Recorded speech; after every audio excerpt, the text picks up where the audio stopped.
It seems like everywhere you turn these days, everyone's talking about the robotic revolution. Yeah. And it's easy to get swept up in all the excitement, Right. thinking about, increased productivity and all these really cool new possibilities that are opening up. Sure. But, when you actually start to dig into the research, Hmm.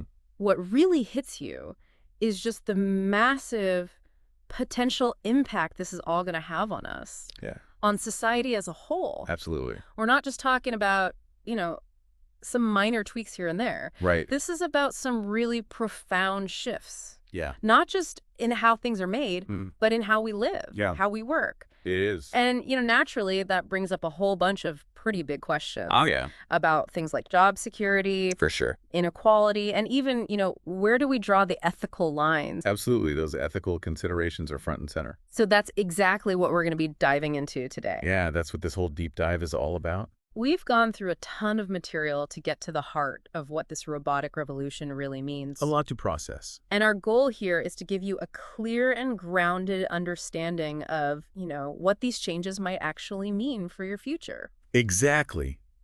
Based on what the research is telling us. Because, we're not just talking about some abstract theories here. No, not at all. The sources we've looked at raise some pretty serious points. The potential for a lot of jobs to be displaced. Right. That's a very real concern. Yeah. And then there's this worry that the gap between the haves and the have-nots, The inequality. exactly, that it could get even wider. Yeah, it's a big one. And, then you have all these implications of increasingly autonomous technologies. In every aspect of life. Pretty much. It's huge. And that demands some really careful thought. We need to be paying attention. So let's start unpacking all of this. Oh, yeah. So good. Starting with the big picture. All right. So right off the bat, Yeah. what I find really fascinating is this sort of duality. Yeah. On the one hand, you've got this huge promise, Mm-hmm. advancements in fields like healthcare. Okay. Manufacturing could become way more efficient, which would mean lower costs for everybody. Right. And even, new ways to tackle these big global challenges we're facing. Interesting. But the research makes it really clear that these potential benefits, Yeah. they're kind of intertwined with some very real challenges. Okay, so it's not all sunshine and roses. Not So exact. these aren't just, vague fears or anxieties. Yeah, well- It sounds like they're based on... On actual trends that we're seeing. Okay. And projections based on those trends. Got it. And that's why it's so important to be proactive. To be thinking ahead. Yeah. Planning for those challenges. Okay, so let's dive into one of the most immediate concerns for a lot of people. Job. Exactly what's going to happen with jobs. Right. Because if robots are doing more of the work, Yeah. what does that mean for us? The World Economic Forum, the WEF, they put out this 2025 report. Yeah, I saw that. And it seems to give a pretty detailed look at what the job landscape might look like by 2030. They do a good job with those reports. One number that really jumped out at me was that 86% of businesses, Wow. they expect to see significant transformation due to AI Mm-hmm. and what they call information processing. Right. I mean, that sounds like basically everyone. It really does. It underscores just how widespread this change is likely to be. Yeah. And, when we talk about information processing, it's not just about, robots on factory floors. Right. It's broader than that. Think about AI analyzing all this data Okay. to automate tasks in all sorts of fields, Like what? like customer service, Oh, okay. financial analysis, you name it. Interesting. And the report actually puts some specific numbers on this whole transformation. Oh, wow. Okay. Globally, they're predicting something like 170 million new jobs. 170 million new jobs. Yeah. Wow. That sounds like good news. On the surface, it does, right? Yeah. But here's the thing. At the same time, they're also projecting that around 92 million existing jobs are going to be displaced. Displaced. So Oh. lost. Essentially. So while there is this significant growth happening in some areas, Mhm. there's also a lot of disruption happening at the same time. Exactly. Maybe even more importantly, Yeah. the report highlights that a whopping 39% Yeah. of the skills that people need for jobs today Right. are expected to become obsolete. Obsolete. So they're not going to be needed anymore. Exactly. You think about that. Yeah, that's a huge chunk of the workforce Huge. that's going to need to adapt and learn all these new skills. Yeah, it's a massive shift. So it's not just as simple as, some jobs disappear and And then new ones just pop up. exactly, and they all require the same skills. Not at all. It's much more complex than that. So what kinds of roles are we actually talking about here? So the data seems to point to a real need for people who are specialized in these really cutting-edge fields. Okay, give me some examples. So like big data specialists. Big data. Yeah, these are the people who can wrangle and interpret all this massive amounts of data. Oh, okay, so they can make sense of it. Exactly. Interesting. And then you've got fintech engineers. Fintech, so finance and technology. Right, these guys are crucial for developing all those technologies Okay. that underpin this like rapidly evolving financial sector. So it's constantly changing. Oh yeah, for sure. Got it. And then of course, it's no surprise, Yeah. AI and machine learning specialists themselves, Okay. they're going to be in high demand. Makes sense. These are fields that require some pretty deep technical expertise. Yeah, you gotta know your stuff. For sure. Okay, so those are the jobs that are on the rise. Right. What about the other side of the coin? Mhm. What types of jobs are looking a little less secure? Yeah, so the report suggests that we're going to see a decline in those more routine Okay. and administrative roles. Okay, so like what specifically? They're specifically mentioned clerical positions Okay. and administrative assistants. Okay. These are often tasks that involve, predictable processes, Mhm. data entry, Okay. things that AI and automation are actually getting pretty good at. Right. And they can do them really efficiently. So we've got this huge upheaval on the horizon. Yeah. It's coming. It is. Okay. So what do we do? That's the million-dollar question, right? Yeah, what do our sources say? Well, they outline 7 key policy recommendations. 7. Okay, let's go through. Okay. Let's start with education and retraining. Okay. I mean, we all know education is important. Right. But what's the specific focus here? So the emphasis is really on preparing for the jobs of the future. The jobs of the future. Yeah. Okay. So that means a big push for investment in STEM fields. STEM, so science, technology, technology, and math. math, exactly. Okay, We need to build that foundational knowledge. got it. But it goes beyond that. Okay. We also need education and training, specifically in data science, Yeah. AI, and robotics. Oh, so in those very fields that are going to be changing everything. Exactly. We need to equip people with the skills that are actually going to be in demand. That makes sense, but I remember reading that it's not just about those technical skills. No, you're absolutely right. What about those uniquely human abilities? Yeah, the stuff robots aren't so good at. Exactly. That's crucial too. Okay, good. The recommendations really stress the importance of things like creativity, critical thinking. Okay. The ability to analyze information and solve problems. Problem solving. Yeah, and emotional intelligence. Emotional intelligence, that's a big one. It is. It's about understanding and managing emotion. Yeah, our own emotions and other people's emotions. Exactly. Interesting. And this isn't just for, young people entering the workforce. Right. It's about lifelong learning. Lifelong learning. Yeah, people are going to need opportunities throughout their careers Okay. to upskill and reskill as the job market changes. So basically, we all need to become lifelong learners. Yeah, I think that's a really good way to put it. That makes a lot of sense. Mhm. Okay, so next up, we have this concept of universal basic income, or UBI. UBI, yeah. This is something that I feel like generates a lot of strong opinions. Oh, it does. So what's the rationale for even including it as a potential policy response? So the core argument is that if automation leads to all this job displacement, Right. UBI could provide a sort of basic economic safety net for everyone, For everyone. yeah, regardless of whether they have a job or not. Interesting. The idea is to make sure that everyone has at least a minimum standard of living, Okay. even in a future where traditional employment might look very different. So it's kind of like a safety net in case things get really disrupted. Exactly. Okay. And the sources suggest that governments should be exploring and piloting these UBI programs Okay. to see how they actually work in the real world. So it's not being presented as, the one and only solution? No, not at all. What, like More like a potential a tool tool in the toolbox. that we need to investigate further. Got it. There's a call for research into different models of UBI. Okay. Like, how would you actually fund it? Yeah. How would you implement it effectively? Those are big questions. UBI is complex. Yeah. It could have some really far-reaching consequences. So we need to be careful. Very careful and thoughtful about how we approach it. Okay. Speaking of potentially far-reaching consequences, Yeah. wealth inequality is another major concern that comes up in the research. Yeah, it's a big one. So what are some of the policy ideas that are being floated to address this? So there are several approaches that people are talking about. Okay, like what? One is progressive taxation. Progressive taxation. Yeah, that's where people with higher incomes Mm-hmm. pay a higher tax rate. Okay. The goal is to redistribute wealth a bit more evenly. Okay, that makes sense. Another idea is to incentivize broader ownership of the technology itself. The technology that's driving these changes. Exactly. Interesting. How would we do that? Well, maybe through things like employee stock options. Oh, okay. So the benefits aren't just concentrated in the hands of a few. Got it. And then there's this very debated concept of a robot tax. A robot tax? Yeah. What's that? So the idea is that companies would be taxed for deploying robots that displace human workers. Oh, okay. So if a robot takes someone's job, Hmm. the company has to pay a tax. Right. What happens to that money?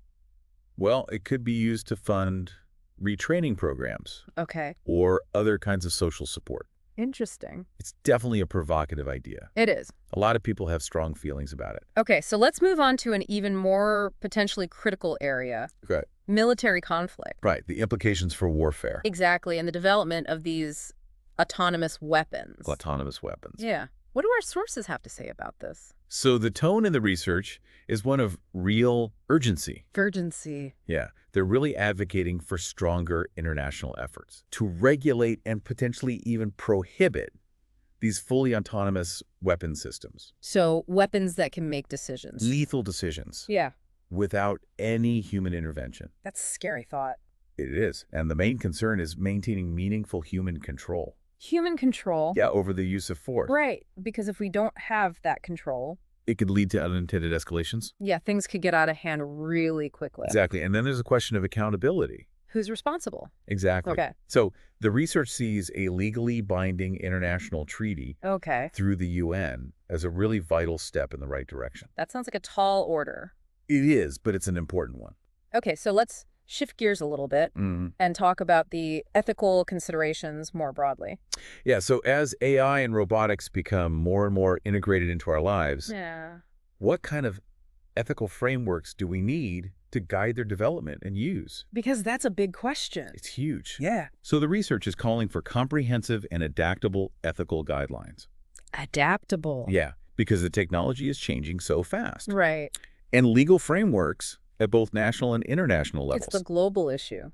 Very much so. Okay, so what are some of the core principles that these frameworks should be based on? Well, transparency is a big one. Transparency. Yeah, we need to be able to understand how these systems work, Okay. how they make decisions. So no black boxes. Right. No. We don't- What else? Accountability. So if something goes wrong, We need to know who's responsible. right.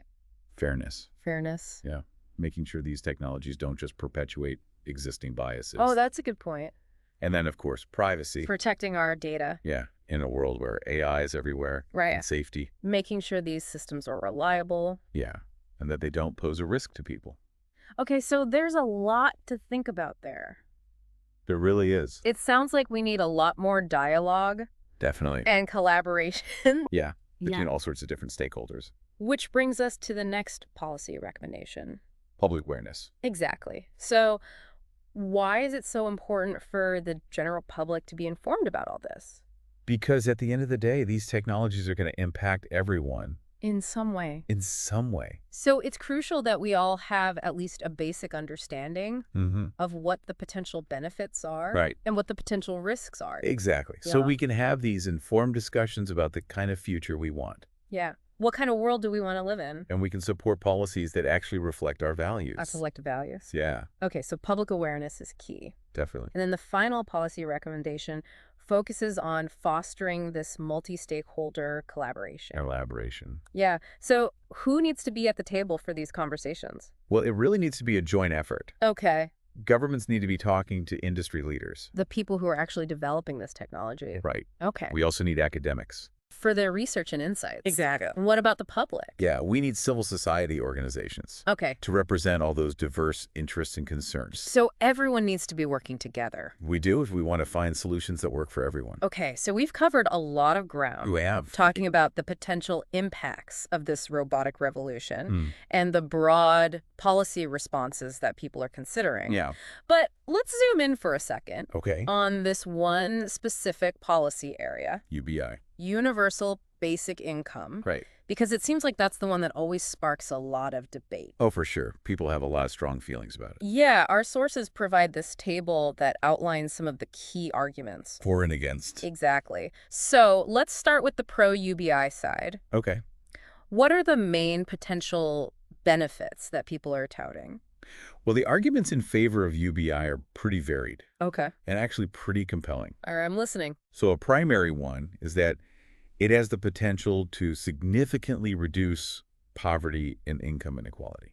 Okay, by providing that baseline income for everyone. Exactly. Okay, that makes sense. Some research also suggests that it could lead to improvements in public health, Oh, interesting. both physical and mental health, Okay. because people would have less financial stress. Yeah, less to worry about. Right. Okay. And this is interesting. Some people argue that UBI might actually stimulate job growth Oh, wow. How so? because it would give people that security to pursue education or to start businesses. Oh, I see. They wouldn't be so afraid to take risks. Exactly. Okay. Or to take jobs that maybe pay less at first. Yeah, but that they might be more passionate about. Exactly. Okay. It's also seen as a potential way to reduce gender inequality How would it do that?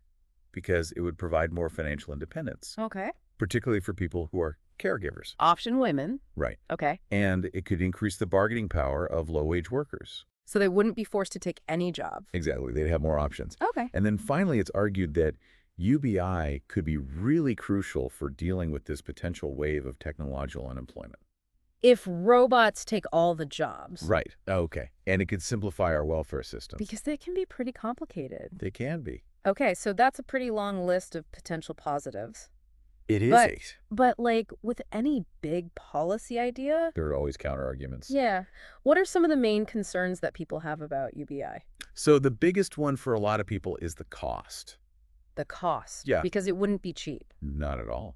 I mean, think about providing a basic income to every citizen. Yeah, that would be a huge financial burden. Huge. Okay. What else? There's also this worry that it could discourage people from working. Oh, yeah. If you're getting money for doing nothing. Right. Why would you work? Yeah. Some people think that could hurt productivity. Okay. Critics also argue that a universal approach might not be the best way to help the people who need it most. I see. So maybe we should be targeting assistance more specifically. Exactly. And then there's the concern that UBI could actually keep wages low. How so? Because if employers know that everyone has this basic income to fall back on. Yeah, they might not feel as much pressure to pay higher wages. Right. Okay. And then finally, a really key point is that we just haven't had a lot of large-scale, long-term UBI programs. So we don't really know what the effects would be. Exactly. We don't have enough data. So there's a lot of uncertainty. A lot of uncertainty. Okay, so let's get down to something a little more concrete. Okay. Our sources include this table that shows the costs of different types of robots. Oh, yeah. That's interesting. It's fascinating to see the price ranges and what you can actually get at each level. Yeah, you can get a robot for almost anything these days. So let's start at the more affordable end. Okay, so at the low end, you've got these small hobby robots. Hobby robots? Yeah, they can range in price from about $500 to $3,000. Not too bad. Yeah. And what are people using these for? A lot of times it's for educational purposes. Okay, so in schools. Yeah, or for personal projects. Okay. Or just as a fun way to learn about robotics. Just to tinker around. Exactly. All right, so then we move into the industrial application. Right, so those industrial robot arms. The ones you see in factories. Exactly. Okay, so what kind of investment are we talking about there? So those represent a pretty significant jump in price. Okay. They typically range from about $25,000 to over $100,000. Wow. Or even more, depending on how capable they are, Okay. how precise they need to be, Mm-hmm. and the complexity of the tasks they're doing. So it really varies. Yeah, there's a wide range. Okay. But these are the workhorses of modern manufacturing. They're doing all the heavy lifting. They're handling welding assembly, all sorts of stuff. And what about humanoid robots? The ones that look like us? Yeah. It's a fascinating area. It is. There seems to be a pretty big price range there, too. Yeah, so the cost of humanoid robots depends a lot on how sophisticated they are. So basic humanoid robots, What would those be used for? they might be used for research Okay. or for basic interactions with customers. like in a store or something. Right. Okay. Or for personal assistance. Oh, interesting. Those can range from about $5,000 to $20,000. Okay. But when you get into those more advanced humanoid robots, Mm-hmm. the ones that are designed for more complex tasks Okay. or that have really advanced AI, Right. the price can skyrocket. Skyrocket. How high are we talking? I mean, anywhere from $20,000 to $500,000 or even higher. Wow, that's a big difference. It is. And the table mentions some of these very latest humanoid robots. Oh, yeah, like the Tesla Optimus G2. Exactly. So what's the estimated cost for that? So they're projecting that it'll cost somewhere between $25,000 and $30,000, Which is, which is pretty amazing if they can actually pull that off. yeah.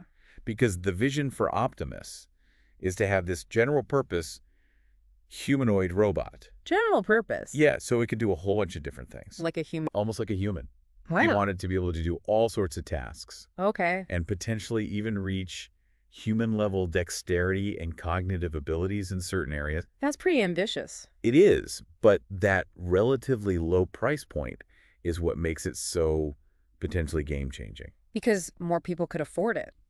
Exactly. It could really make humanoid robots commercially viable. That's fascinating. It is. Okay, what are some of the other ones that are mentioned, like Figure 1? Yeah. And Unitree H1. What do we know about those? So Figure 1 is another really anticipated advanced humanoid robot. Okay. And the estimated cost for that is a lot higher.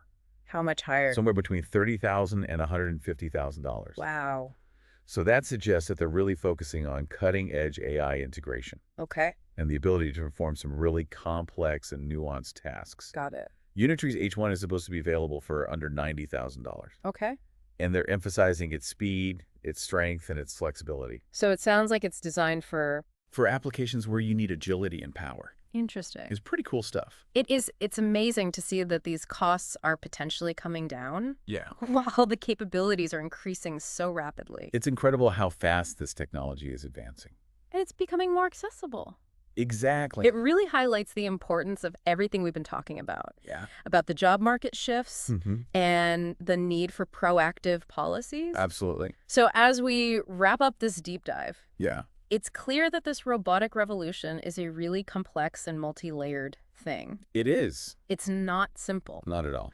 On the one hand, we have all these incredible opportunities for progress and innovation. But on the other hand, We have some significant societal adjustments to make. yeah, we need to be prepared for these changes. We do. We've talked about the potential transformation of the job market, Right. the debates around UBI, Right. the actual costs of this technology, and the urgent need for ethical and regulatory framework. All those things are connected. They're all pieces of the same puzzle. Exactly. And by understanding all these different facets, Yeah. the changes in employment, the arguments about UBI, the costs of robots, the need for ethical guidelines, you, our listener, are now much better equipped to understand what's happening. To make sense of this robotic revolution. Exactly. So here's a final thought to leave you with. Okay. Given this potential for both huge job creation and significant job displacement, Right. what's one skill that you personally believe will be the most valuable in the future?